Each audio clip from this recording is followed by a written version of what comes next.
নমস্কাৰ বন্ধুসকল সকলোকে টেক একাডেমিৰ এটা নতুন ভিডিঅ'লৈ স্বাগতম টেক একাডেমিৰ এই ভিডিঅ'টোত আমি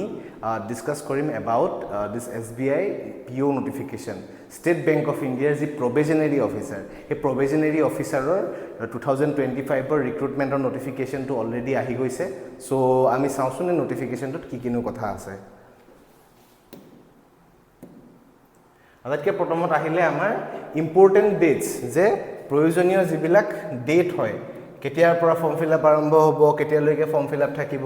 সো ফৰ্ম ফিল আপটো আজিৰ পৰা ষ্টাৰ্ট হৈছে মানে 2025 ৰ 24 জুলাই সৰি 24 জুন মানে 24 জুনৰ পৰা মানে আজিৰ পৰা আৰম্ভ হৈছে আৰু 14 জুলাইলৈকে থাকিব মানে আজিৰ পৰা 20 দিন আৰু আছে 20 দিনৰ ভিতৰত ফৰ্ম ফিল আপ কৰিব পাৰা আৰু পেমেন্টৰ ডেটো সেমে হয় ইয়াতে কোনো এক্সট্ৰা ডে দিয়া নাই পেমেন্টৰ কাৰণে কেতিয়াবা কিছুমান ফৰ্ম ফিল আপৰ ক্ষেত্ৰত কি হয় যে পেমেন্টৰ কাৰণে আৰু এটা দিন এক্সট্ৰা দিয়ে বাট এটা কোনো এক্সট্ৰা ডেজ দিয়া নাই 24 ৰ পৰা 14 ৰ ভিতৰত তুমি ফৰ্ম ফিল আপ কৰি নিজৰ পেমেন্ট কৰি কমপ্লিট কৰিব লাগিব তাৰ পাছত যেটো এডমিট কাৰ্ড যেটো ইয়াটো তিনিটা ফেজতে এক্সামিনেশনটো হয় তিনিটা পৰ্যায়তে এক্সামিনেশনটো হয় এই এক্সামিনেশনৰ যি এডমিট কাৰ্ড এই admit card 3rd or 4th week of July মানে আহি যাব তো জুলাই সেকেন্ড হাফ মানে জুলাই 15 তাৰিখৰ পাছত তুমি ইয়াৰ এডমিট কাৰ্ডটো পাই যাবা আৰু ইয়াৰে এক্সামিনেশনৰ কাৰণে জুলাই এণ্ড আগষ্ট মানে হয়তো এনেকুৱা হ'ব পাৰে যে জুলাই শেষৰ ফাললৈ আৰম্ভ হৈ আগষ্টত শেষ হ'ব পাৰে আগষ্টৰ ফাৰ্ষ্টতে বা হয়তো আগষ্টতো আৰম্ভ হ'ব পাৰে কিন্তু জুলাই 15 তাৰিখৰ পিছৰ পৰা ইউ ক্যান এক্সপেক্ট কি দা exam will happen any day হা দেন ৰিজাল্ট দিব যেটো তোমাৰ প্ৰথম যেটো পৰীক্ষা তাৰ ৰিজাল্ট দিব আগষ্ট বা সেপ্টেম্বৰত এগেইন আকৌ লগে লগে তোমাৰ ইয়াৰে মেইনছৰ মানে যেটো 2 নম্বৰ পৰ্যায় আছে দ্বিতীয় পৰ্যায়ৰ কাৰণে কিন্তু এডমিটৰ ডাউনলোড আহিয়ে যাব তেতিয়া এডমিট তুমি ডাউনলোড কৰিব পৰা হৈ যাবা আৰু যি দ্বিতীয়টো পৰীক্ষা আছে দ্বিতীয় পৰ্যায়ৰ পৰীক্ষাটো হ'ব সেপ্টেম্বৰ মাহত দ্বিতীয় পৰ্যায়ৰ পৰীক্ষা হ'ব আৰু তাৰ পাছত আহিলে তোমাৰ 3 নম্বৰ যেটো ফেজ মানে যেটো সাইকোমেট্ৰিক টেষ্ট বুলি কোৱা হয় সাইকোমেট্ৰিক টেষ্টৰ কাৰণে সময় দিছে অক্টোবৰ পৰা নৱেম্বৰ তো অক্টোবৰ পৰা নৱেম্বৰ সময়তে এই যেটো তৃতীয়টো পৰ্যায় আছে তৃতীয় পৰ্যায়টো কমপ্লিট কৰা হ'ব আৰু নৱেম্বৰ ডিসেম্বৰত ইয়াৰ ফাইনেল ৰিজাল্টস আউট হ'ব মানে যদিহে তুমি এতিয়া ফৰ্ম ফিল আপ কৰি লোৱা দেন উইদিন 6 মান্থস গুটেই যেটো গুটেই যি মানে প্ৰসেসটো আছে গুটেই প্ৰসেসটো কমপ্লিট হৈ যাব একেবাৰে প্ৰিলিমিনাৰী ফেজৰ এক্সামিনেশনৰ পৰা লৈ ইন্টাৰভিউ মানে 3rd ফেজলৈকে গুটেইখিনি হৈ 6 মাহৰ ভিতৰত কমপ্লিট হৈ by 7 or 8 months you will be getting your appointment letter right so next আমি চাওচোন ইয়াৰ কিনো হয় পোষ্ট কেইটা কেনেকুৱা পোষ্ট আছে কিমান পোষ্ট আছে টোটাল সো ইয়াতে টোটাল তোমাৰ পোষ্ট আছে 541 টা হা ইয়াতে টোটাল 541 টা পোষ্ট আছে আৰু ইয়াৰ কাৰণে এলিজিবিলিটি ক্ৰাইটেৰিয়া যে এতিয়া বয়স কিমান হ'ব লাগিব এডুকেশনাল কোৱালিফিকেশন কি লাগিব তাৰ বিষয়ে আমি চাই লওঁ সো ইয়াতে এজ লিমিট আছে 21 ইয়াৰ্ছৰ পৰা 30 ইয়াৰ্ছলৈকে মানে কি কৈছে যে candidates born after 1995 হা এপ্ৰিল মাহৰ 2 তাৰিখ 1995 ৰ 2 এপ্ৰিলৰ পৰা 2004 চনৰ 1 এপ্ৰিললৈকে জুনখিনি মানুহৰ জন্ম হৈছে তেওঁলোকে এপ্লাই কৰিবৰ কাৰণে এলিজিবল হয় মানে 21 ইয়াৰ্স এজৰ পৰা 30 ইয়াৰ্স এজলৈকে আৰু ইয়াৰ লগতে কিন্তু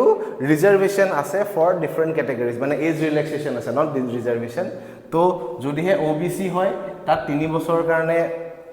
এজ ৰিলেক্সেশন আছে বাট ইয়াতে এটা কথা মেনশন আছে যে নন ক্ৰিমি লেয়াৰ সো তুমি কেৱল OBC হলে নহব তাৰ লগতে তোমাক যেটো NCL সাৰ্টিফিকেট বুলি কোৱা হয় নন ক্ৰিমি লেয়াৰ সাৰ্টিফিকেট হেতু থাকিব লাগিব দেন ফৰ ST SC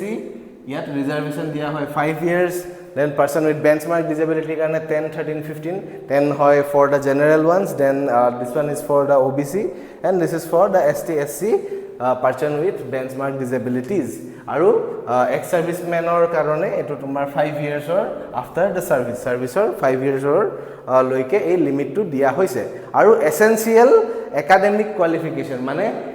কিমান পঢ়া হ'ব লাগিব মিনিমাম কিমান পঢ়া হ'ব লাগে চাকৰিটো এপ্লাই কৰিবৰ কাৰণে সো ইয়াত দিয়া আছে যে গ্ৰেজুৱেচন ইন এনি ডিসিপ্লিন তুমি সায়েন্স ব্যাকগ্ৰাউন্ডত গ্ৰেজুৱেচন কৰিছা নে কমাৰ্চ ব্যাকগ্ৰাউন্ডত গ্ৰেজুৱেচন কৰিছা নে আৰ্টছত গ্ৰেজুৱেচন কৰিছা এটো মেটাৰ নকৰে কেৱল গ্ৰেজুৱেচন হ'ব লাগে মানে গ্ৰেজুৱেট হ'ব লাগে এপ্লিকেণ্টজন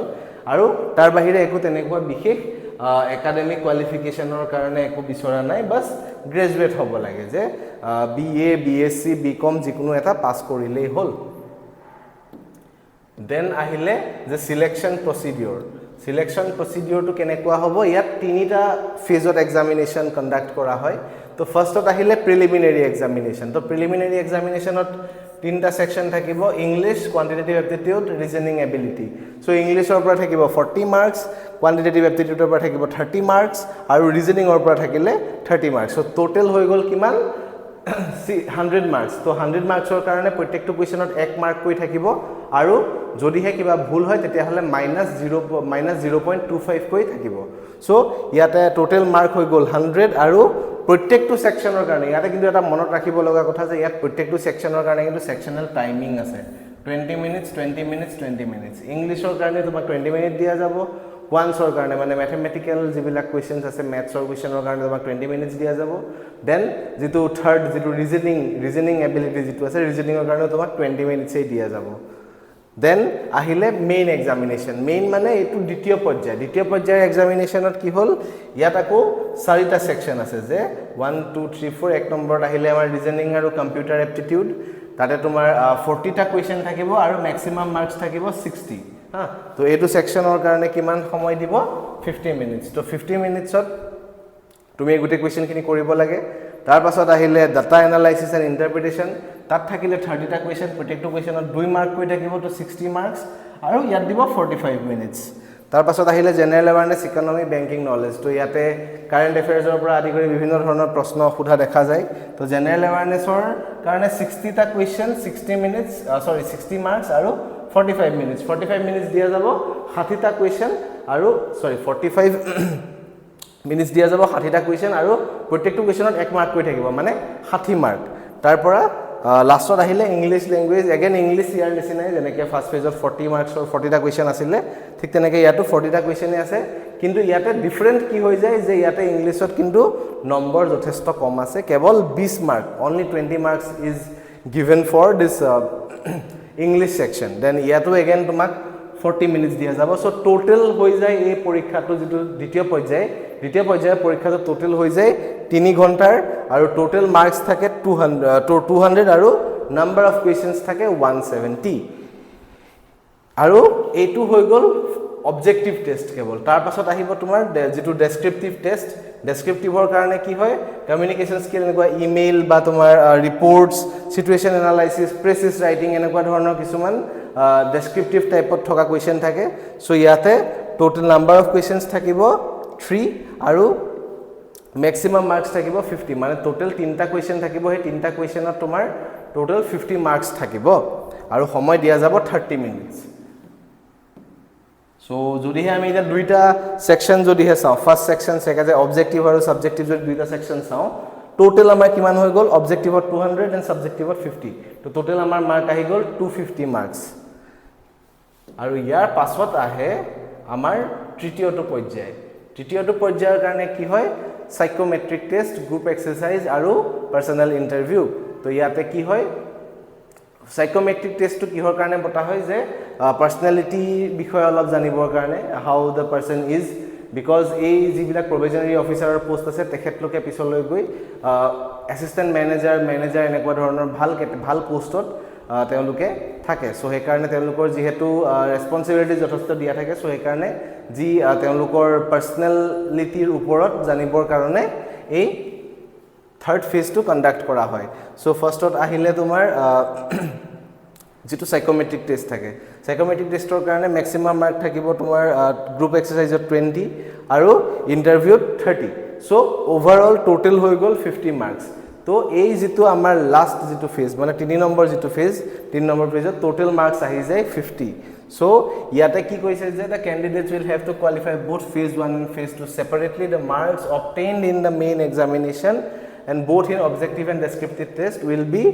added to the marks obtained in the phase 3 for preparing the final merit list so ইয়াতে কি কৈছে যে আমাৰ ইয়াত যি 50 মাৰ্ক আছে আৰু আগৰ যি দ্বিতীয় পৰ্যায়ৰ পৰীক্ষাটোত যে 250 মাৰ্ক আছিল সেই দুয়োটাক টোটেল কৰি ফাইনেল মেৰিট লিষ্টখন উলোৱা হয় মানে টোটেল 300 মাৰ্ক থাকে 50 মাৰ্ক থাকে একেবাৰে শেষৰটো পৰ্যায় আৰু দ্বিতীয় পৰ্যায়টোত থাকে 250 মাৰ্ক তো টোটেল হৈ গল কিমান 250 plus 50 300 আৰু নৰমালাইজেশনৰ মাৰ্ক থাকিলে তোমাৰ 75 25 তো টোটাল 100 সো ইয়াতে এই যিমানখিনি মাৰ্কস আছে এই গুটে মাৰ্কখিনিৰ পৰা এটা টোটাল কাউন্ট কৰি লোৱা হয় আৰু তাৰ পাছত ফাইনেল মেৰিট লিষ্টখন উলোৱা হয় সো ইয়াতে এইবাৰ যি প্ৰভিজনাৰী অফিচাৰৰ কাৰণে ভেকেন্সি আছে টোটাল সৰ্বমুঠ